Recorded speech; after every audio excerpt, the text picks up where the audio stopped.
Oh, sorry about that. We're going to talk a little bit about air pollution today.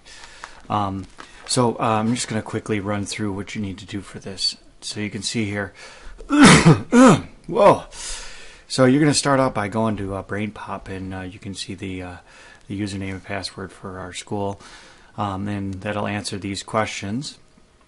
And then when you get to this part, you're going to use this information. Read this information over very carefully. Look through this really amazing chart that goes into just about everything in terms of air pollution.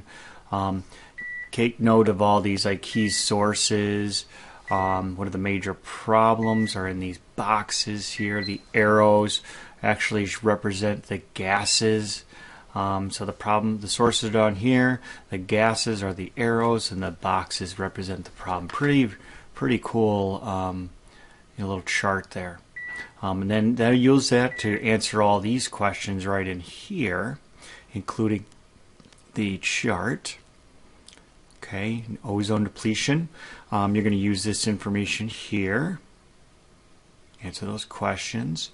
Watch another brain pop. Fill out the chart while watching the brain pop. Some stuff about global warming. Read over that very carefully. We will watch this video in class, the Eyes of Nye video, to answer those questions. You're going to fill out this global warming practice. When you finish this, I want you to make sure that you please check with Mr. S when done. I want to make sure we got the correct answers for those. Okay. And here's where we're going to come in here. I'm going to do a quick little global warming summary. So now I want you to stop the video. If you haven't done up to this point, don't start now. Okay, don't start this until you do all the other stuff before this. Okay, so first off, what's happening here? So this problem, we have an increase in what are these things called greenhouse gases. Okay, and our ability to reduce those, we're producing more of these greenhouse gases. We're producing more, and we're removing less. So what's happening is this layer of greenhouse gases kind of insulates the Earth, and the idea is that as the temperature goes, or as this area gets thicker and thicker and thicker, that the amount of heat trapped will increase. So what are the gases that are causing it? The two major players, there's others, and that chart that we saw from above there will be there, but methane and CO2 are the two major players. Now, I'm even going to circle CO2 because this is the one that we seem to be contributing the most increase to. And it's also the one that, trees have the least ability to, or have the most ability to remove if we let them. So what are some human activities that contribute to this? So a lot of burning of fossil fuels. So if you remember, fossil fuels come from organic compounds, so therefore they have carbon in them. And we're burning them, and that removes the carbon and puts it into the form of CO2. So we're burning these fossil fuels, driving cars, factories, etc. So what contributes to that problem also is we also are deforestation. Because plants, if you remember, part of photosynthesis was to take CO2 out. So if we have less trees, then we can take less CO2 out of the atmosphere. And therein lies the issue. Okay. So what does all of this result in? As the temperature goes up, so we get increased temperature, but that's obvious. So obviously you'll never be able to use that on a Regents exam. But what can you say is that polar ice is melting. We can also say things like coastal flooding. Now, we're not seeing major coastal flooding, but we're talking about increases of millimeters per year. Doesn't sound like much, but you give it 100 years, that it starts to add up. Coastal flooding, changes in weather patterns. So that's where the term this climate change comes from, is that we're changing our weather patterns, we're changing our climate. So we have an increase in violent storms. Now think about, when do violent storms occur? Things like hurricanes, tornadoes. Usually when it's warm out, summertime, okay? So we're having an increase in these violent storms. We're also changing the pH of our oceans. So we're actually decreasing the pH of the oceans, and that's leading to a lot of problem with ocean life. Okay, so how can we help? We gotta look back at this. This is what's causing the problem. So let's drive less. Okay, or that could mean like carpooling, which I know a lot of people won't really want to do, but probably a better way to do this is find an alternative fuel. We got a lot of hybrid cars. We've got a lot of those kind of things nowadays. So those possibilities are out there. Okay. We also want to plant more trees. Okay. Trees pull out a lot of that CO2 from the atmosphere. Okay. Conserve energy. Remember, when you conserve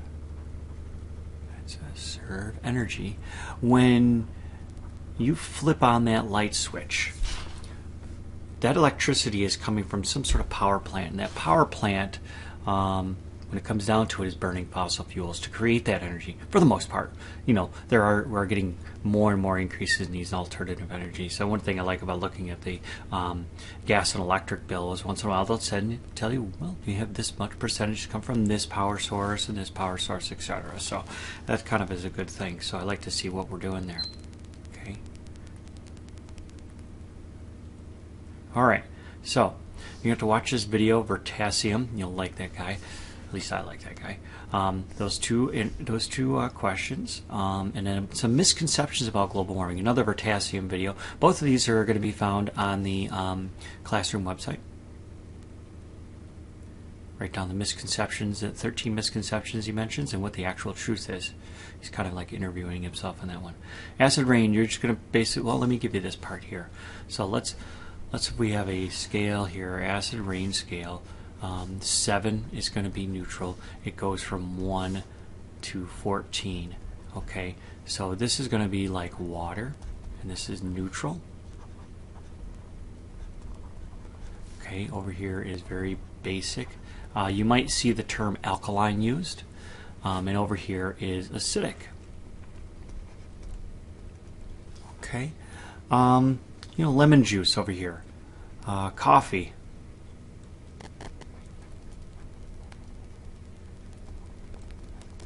Over here, water we mentioned before. Basic, things like ammonia. Baking soda.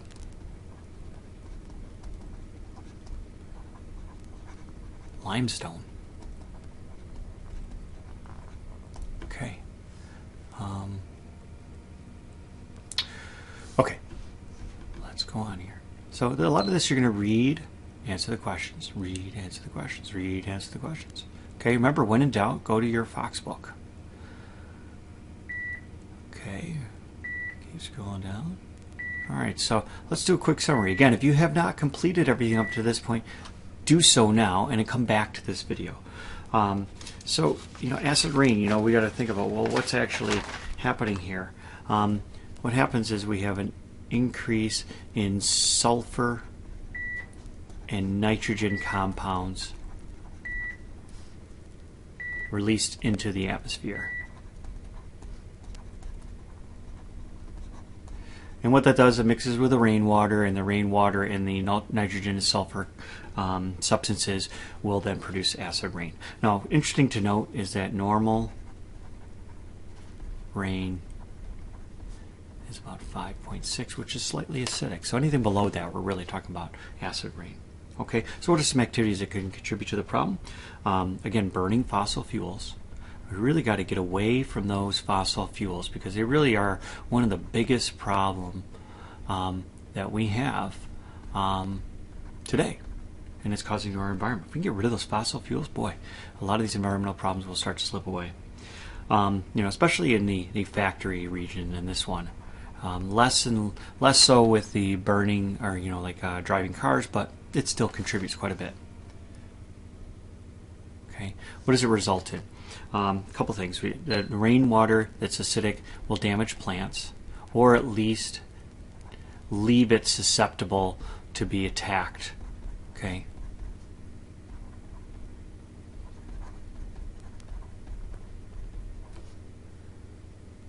To disease. Okay, damages in such a way. And also lowers pH in the lakes, which will kill fish, algae, and basically what you have sometimes you have these dead lakes. A lot of problems in the Adirondacks, at least for a while there was, and still is contributing today. So how can we help? Again, reduce your fossil fuel use.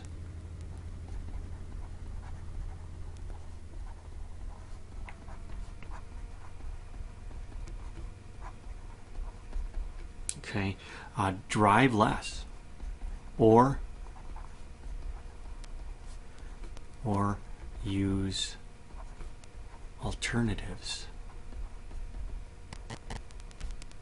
Okay, we mentioned that earlier on, and then conserve your energy.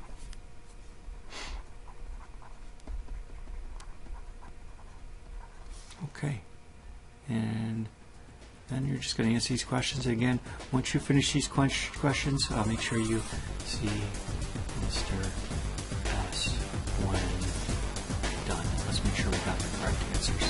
Okay? Thank you very much.